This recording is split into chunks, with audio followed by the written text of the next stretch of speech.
పోలవరం జిల్లా రంపచోడవరం నియోజకవర్గం గంగవరం మండలం జగ్గంపాలెం పంచాయతీ పరిధిలోని ఊజుబంద గ్రామంలో క్వారీల నిర్వహణపై గ్రామస్తులు తీవ్ర అభ్యంతరం వ్యక్తం చేశారు. జగ్గంపాలెం పంచాయతీలో నిర్వహించిన గ్రామసభలో క్వారీలకు అనుమతులు ఇవ్వొద్దంటూ పట్టాదారులు తమ నిరసనను వ్యక్తం చేశారు.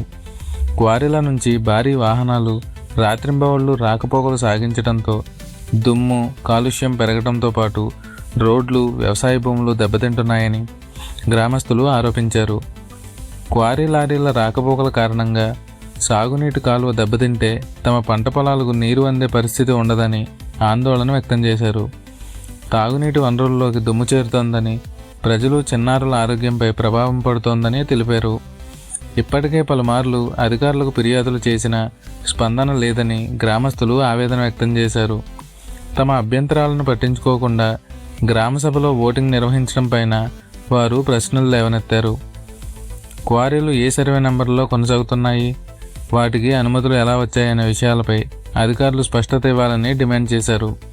క్వారీలపై సమగ్ర విచారణ జరిపి ప్రజల ఆరోగ్యం, వ్యవసాయం, సాగునీరు, పర్యావరణాన్ని కాపాడేలా తక్షణ చర్యలు తీసుకోవాలని ఊజుబంద గ్రామస్తులు ప్రభుత్వాన్ని కోరుతున్నారు.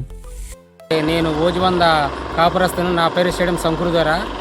దీనివల్ల మేము ఈరోజు గ్రామ సచివాలయంలోన గ్రామ సభ జరిగింది.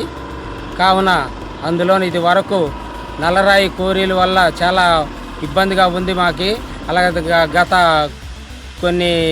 ఒక 3 నెలల కిందట సబ్ కలెక్టర్కి అందరికి ఇచ్చాము మేము. ఆయన ఆ తర్వాత మళ్ళీ ఆ రోజు గ్రామసభ ఊజుబందలో జరిగింది. గ్రామసభ అయితే మన ఎమ్మెల్యే మన ఎంఆర్ఓ గారు ఆర్ఐ గారు వచ్చారు. కావున ఆ రోజు మా ప్రాబ్లాలు చెప్పాము మేము. అక్కడ ఊజుబందలో జరిగిన సిచ్యువేషన్ ఏమంటే మాకి అక్కడ రోజు ఎక్కువ వెహికల్ వెళ్తున్నాయి. దానివల్ల లోడ్లు పెద్దగా వేసుకొని రాళ్ళు వేసుకొని వెళ్తున్నాయి. అలాగే ఆ దూగర్ విపరీతం వల్ల దాని కాలుష్యము పెరిగిపోయి అందరికి గ్యాస్ట్రిక్లు కానీ కిడ్నీలుగా పాడవడం కానీ, అలాగే పిల్లలకి ఊపిరితిత్తులు పాడడం. అలాగే ఇది వరకు కుంజాన్ రామకృష్ణ గారు ఊపిరితిత్తులు పాడైపోయి రాజమండ్రిలో చనిపోయారు. అలా ఘటనని మన ఊజుబంద గ్రామంలో ఎంఆర్ఓ గారు వచ్చాక మీటింగ్ పెట్టిన తర్వాత గ్రామంలో మీటింగ్ పెట్టిన తర్వాత మేము అతనికి చెప్పాము. చెప్తే అయితే దాన్ని బట్టి అతను రాసుకున్నారు. అయినా మేము మా కష్టాలు చెప్పాం కానీ ఏ ఫలితం లేదు. కాబట్టి మళ్ళీ ఈరోజు మన జగ్గంపాలెం పంచాయతీలోన గ్రామసభ నిర్వహించారు. కావున అందులో కూడా ఏంటంటే ఇది వరకు ముందు గ్రామసభ పెట్టినప్పుడు ఆ రోజు మన ఓటింగ్ లెక్కగా చెయ్యిలు ఎత్తమని చెప్పారు. దాన్ని బట్టి ఎత్తితే వాళ్ళకి వద్దని 29 మంది వస్తే అలాగే మాకు కావాలని 15 మంది వచ్చారు. అయినా సరే మేము కోరీలు వద్దని చెప్పి 29 మందులు అయితే ఆ రోజు ఓటింగ్ లేదనేసి ఈ గ్రామసభని ఆపేశారు. అదే మళ్ళీ ఈరోజు మళ్ళీ పెట్టి కొంతమందికి డబ్బులు ఇచ్చి వాళ్ళకందరికి ఏర్పాటు చేశారు. అయినా సరే ఈరోజు మేము పోరాడాము. మాకు ఇలా బాధలున్నాయి, ఇబ్బందులు ఉన్నాయి మేము చెప్పాను కదా సార్ అంటే, ఆ రోజు ఎంఆర్ఓ గారు ఏమన్నారు, మాకి పాత కోరీలు తప్ప 2016లో ఇచ్చాము. ఆ కోరీలు 3 కోరీలు, ఆ కోరీలు మట్టుకు ఇంకా 5 సంవత్సరాల వరకు లీజ్ అని అతనే చెప్పారు. కొత్త కోరీలు ఎట్టి పరిస్థితులు ఇవ్వడానికి కుదరదు, దానికి వినేవా లేదని చెప్పారు.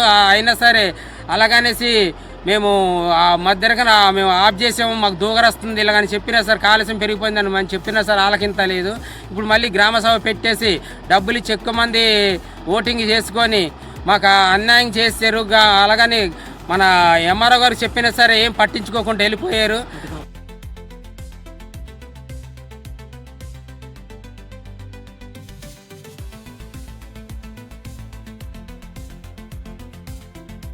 ఊజుబంద గ్రామం జగ్గంపాలెం పంచాయతీ అండి మాది. ఈరోజు గ్రామసభ జగ్గంపాలెం పంచాయతీలో జరిగిందండి. ఇదివరకే 3 సార్లు మేము గ్రామసభ మీటింగ్ పెట్టుకున్నాము. కోరీలు వద్దని మేము అని చెప్పామండి. అయినా కానీ వాళ్ళు ఎంఆర్ఓ గారికి ఆర్ఐ గారికి వీళ్ళు సంప్రదించి మళ్ళీ మీటింగ్ పెట్టారండి ఈరోజు. అయినా కానీ ఈరోజు కూడా మేము కోరీలు వద్దన్నామండి. మేము పట్టాదారులమండి. మేము పట్టాదారులకి ఇవ్వకుండా కోరీలు ఎలాగిస్తారండి, ఓటింగ్ ఎలా జరుపుతారండి? మా పట్టాదారులను అడగాలి కదా సార్. ఇప్పుడు కోరి ఒకటనే చెప్తున్నారు సార్, ఇక్కడ 10 కోరీల దాకా రన్ అవుతున్నాయి సార్. ఏ కోరి ఏ పట్టాలో ఉందో ఏ సర్వే నెంబర్లో ఉందో మాకు తెలియదు సారు. మాకు ఇక్కడ కెనాల్ కూడా ఉంది సారు. మా పొలానికి నీళ్ళు రావాలంటే కెనాల్ ద్వారా వస్తాయి సారు. మాపులు పగలు డే నైట్ ఇంకా కోరీలు లారీలు తెగ తిరుగుతున్నాయి. దానివల్ల మరి కుంగిపోయేలా ఉందండి. అది కూడా ఆ కుంగిపోతే మాకు వాటర్ రాదండి, మా చేలు పోతాయి, మేము ఎలా ఊరుసుకుంటాం ఎలా చేసుకుంటామండి, చాలా ఇబ్బందిగా ఉంది. వాళ్ళు చేలోకి రావాలంటే దూగర వచ్చేస్తుందండి, మా ముక్కుల్లోకి చెవు అన్నిట్లో దూరిపోయేలాగంటే అలా ఉంటుంది. ఆరోగ్యం పారైపోతున్నాం మేము. అలాగే ఎన్నిసార్లు కంప్లైంట్ ఇచ్చినా కానీ యాక్షన్ ఎవరు తీసుకోవట్లేదండి.